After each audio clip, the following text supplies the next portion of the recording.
International dans notre pays, montrer la culture de notre pays dans le monde entier. Ça, c'est un.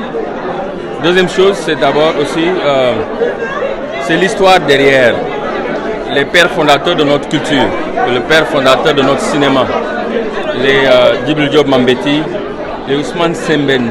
Aujourd'hui, récemment, avec Joe Wakam, j'ai quitté ce cinéma très inspiré, mais si je m'interroge encore de pourquoi nous, en tant qu'Africains sénégalais, on ne sait toujours pas célébrer nos héros. Comment est-ce qu'on peut avoir des gens comme ça qui restent méconnus du Sénégalais lambda et tout ce qu'ils représentent. L'histoire de Joe Wakam à la fin m'a beaucoup touché, m'a un peu même frustré de voir comment est-ce que la place où il travaillait devait être un muséum. L'État devait le protéger pour les générations futures. Et ce travail est laissé pour nous, cette nouvelle génération. Comme vous le savez, je viens de lancer mon premier film, je m'intéresse beaucoup à la culture et je compte aussi travailler avec des gens comme lui pour pouvoir pérenniser ce que nos pères fondateurs nous ont légué. Parce qu'un pays n'a pas d'avenir s'il n'y a pas des bases de notre culture qui est renforcée, parce que notre culture est notre identité du reste du monde entier. Et tous les pays qui l'ont compris ont beaucoup investi dans la culture. Il n'y a pas de pays, il n'y a pas d'avenir si on n'investit pas dans la culture. Et la culture, ce n'est pas seulement de la musique. La musique est extrêmement importante, mais au-delà de la musique, il y a l'art plastique, il y a le cinéma, il y a le film, il y a l'écriture. Je suis écrivain en même temps, on fait partie de tout ça. Il y a le poème, poetry, etc. Et tout ça représente les Sénégalais que nous sommes. Et j'ai quitté ce cinéma aujourd'hui avec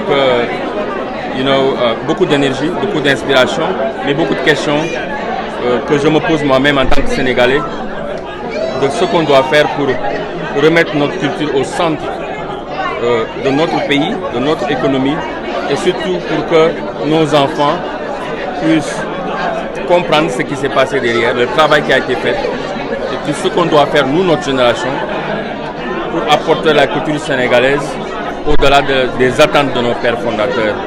Et je finis par rendre hommage à M. Diokhane pour ce travail colossal qui était un droit, un devoir pour les générations futures.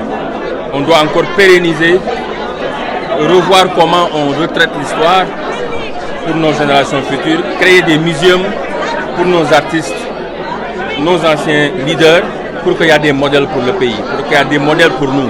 On ne cherche pas d'autres modèles ailleurs.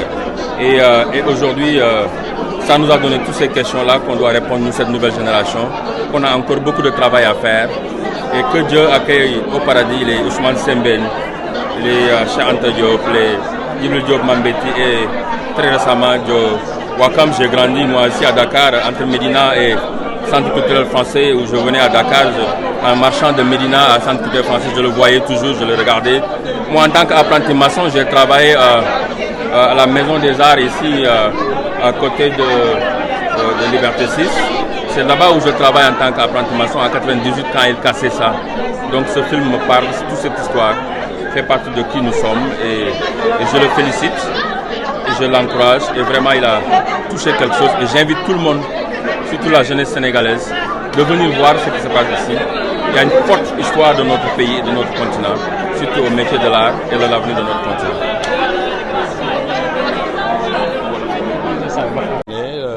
Merci d'être venu pour assister à ce film. J'espère que le message est passé, le message de transmission de l'histoire, le message d'identifier notre propre démarche par nos propres moyens. Donc, je pense que c'est une démarche qui invite à quelque chose de plus. Comme le disait un ami dans le casting de ce film, pratiquement chaque individu pourrait faire l'objet d'un film à part. Que ce soit les Djibril Diop, les Joe Wakam, les Youssou N'Dour. Donc c'était un challenge très intéressant de pouvoir rassembler tout ça pour en faire une œuvre. Mais ce n'est qu'un message, je pense, à transmettre aux jeunes générations qui certainement pourront creuser encore plus loin.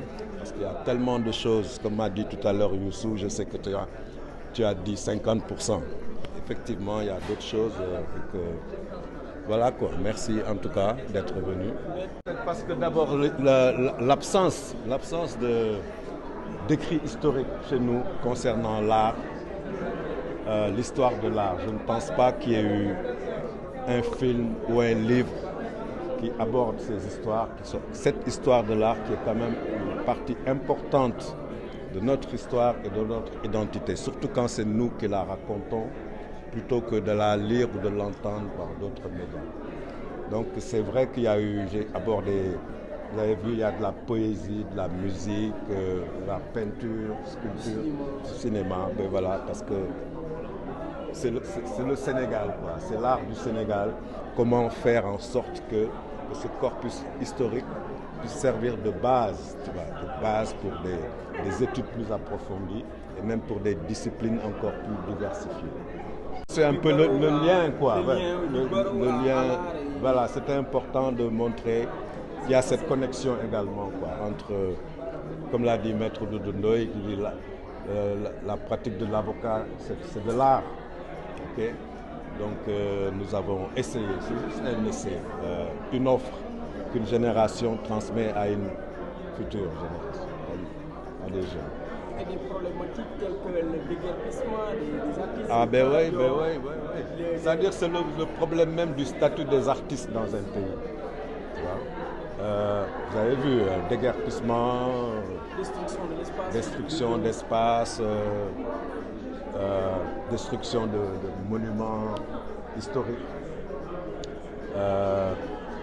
Donc c'est pour cela que je pense que c'est important, que nous donnons de l'importance à nous-mêmes, à notre histoire, à notre art, à nos artistes, à nos talents. Voilà. Je pense que c'est aussi, ça fait partie du message, qu'il y a tous ces grands artistes qui ont eu ces difficultés parfois pour se procurer des ordonnances ou acheter de quoi manger ou habiter, alors que peut-être dans d'autres pays, ces gens seraient des royalties, quoi, qui ont beaucoup de moyens, beaucoup d'argent, et puis voilà. Avez-vous équilibré? Ben, parce que j'en constitue le centre, en ayant un pied dans un monde et un autre pied dans l'autre monde. En tant que juriste qui s'intéresse à la pratique des artistes et qui a même osé créer de l'art à travers la peinture, le cinéma. Je pense que c'est un tout, quoi. Il faut avoir une approche assez holistique de notre histoire de l'art. Mais encore une fois, faut-il l'écrire? Moi, je n'ai jamais encore vu un livre sur l'histoire de l'art du Sénégal, alors qu'on commence à avoir une histoire. C'est quand même Dakar qui a abrité le premier festival mondial des arts nègres, qui a abrité le premier musée d'art contemporain d'Afrique, c'était le musée Dynamique. Hein. Les premiers cinémas, le cinéaste africain Sembène, c'était sénégalais. Hein. La première sélection d'un film sénégalais à Cannes, c'était Djibril Diop Mambéty. Le Grammy Award de Youssou N'Dour. Donc on a un échantillon qui prouve que nous sommes un terreau fertile de la création au Sénégal. Encore faut-il maintenant accompagner ce mouvement par une volonté politique, de bonnes lois.